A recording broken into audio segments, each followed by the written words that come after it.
It's really quite stunning how much chaos you can engender in just a scant 4 years. As if the collapse of Afghanistan, the actual surrender of Kabul under Biden weren't enough. These images will be just burnt into our cerebellum for decades, making that one helicopter leaving Saigon look like a small incident. As if that weren't enough, then what do we have? We have the collapse of Syria. And also a misinterpretation of what actually happened in Syria. This individual, al-Jalani, who's taken control, he's a jihadi, okay? He's not somebody who's going to, quote unquote, protect the minorities. It's almost as bad as, do you remember when the first Trump team took out al-Baghdadi, the head of ISIS, and the mainstream media said, oh, he's an austere cleric. No. He's an individual who beheads Christians and Jews because they are Christians and Jews. Are they doing the same thing to this new jihadi? Check out Katie's viral tweet, my muse, who pointed out, look at how this man is re-imaging himself. Doesn't this individual look like a certain Cuban dictator? A man who likewise wasn't a friend to minorities. Look into the truth about that dictatorship. What's actually happening in Syria? What is the parallel to what happened in Libya under the Clinton-Obama White House? Oh, here's a reminder. Do you remember what Hillary said back then? One of the most shocking statements from a public figure. Just the sheer cynicism over a man's death. Yes, he was wicked, but the cackling over Gaddafi is a reminder. That is the land of unconfirmed reports. Yes, we came, we saw, he died. Did it have anything to do with your visit? No, I'm sure it did. Ha, ha, ha, ha, ha. All right, what's the truth about this benighted region, the future of Syria? Does it matter to America, and how is it tied into Iran and other bad actors? Let's ask a good friend of mine, my former colleague at the Foundation for Defense of Democracies, their CEO, Mark Dubowitz. Mark, welcome back to the Gorka Reality Check.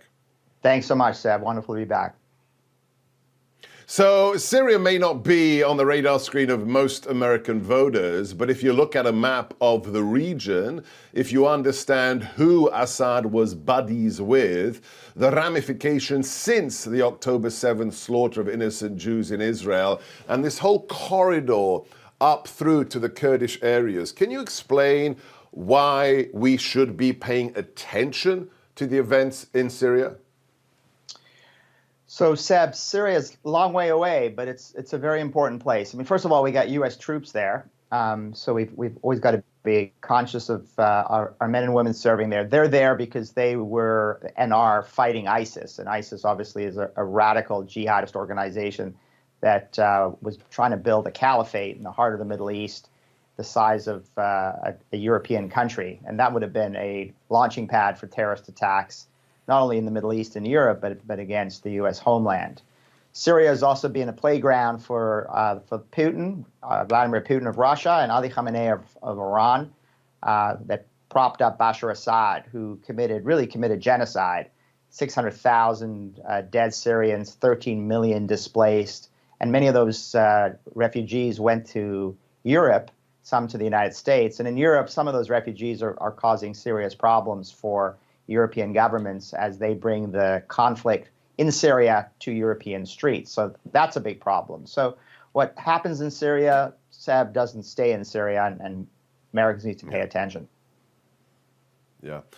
Talk about the broader possibilities, if you will. So people need to understand that President Trump is not an interventionist, but he's not an isolationist, and he's prepared to use force when necessary, as he did against those Syrian chemical weapons sites, or when he dropped that Moab on the Taliban in Afghanistan. But if we leverage local actors or assist local actors like the Kurds or the anti-jihadi Arab militias in Syria, couldn't a final separation be made between Iran and its proxies, and thus weaken that regime so the people of Persia can take it back for themselves? Yeah, so for sure. I mean, there are local players inside Syria that are very important, but I think the most important player vis-a-vis Syria are our Israeli friends. First of all, the Israelis have decimated Hamas, a Sunni jihadist group. They have severely degraded Hezbollah, a Iran-backed Shiite jihadist group. And they also have done something, I think, very smart, which is getting criticized by all the Twitterati in Washington, which is right after Bashar Assad fell and the jihadists from the Turkish-Syrian border began to move through cities and take Damascus, the Israelis decided that they weren't going to just roll the dice, that this new jihadist rebel leader was going to be a moderate.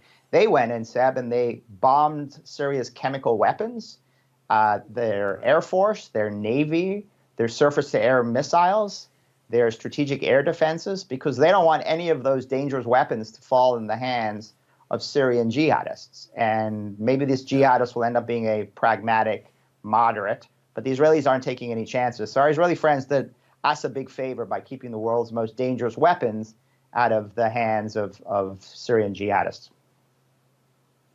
Talk about this individual for a moment, because in my 25, 30 years of doing this, I can't think of one example of a jihadi leader who, after he wins, becomes a moderate and starts behaving with respect and dignity to, quote unquote, the minorities. Syria was a Christian country. There is a handful of Christians left. Just because he trims his beard a little bit and puts on a Cuban military uniform, that doesn't mean he's not a jihadi, right, Mark?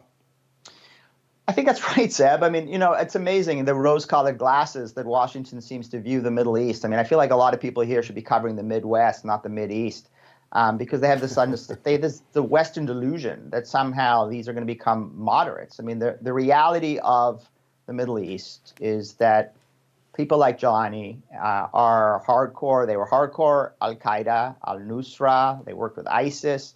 And now he's on a charm offensive on CNN interviews, telling everybody that he's changed.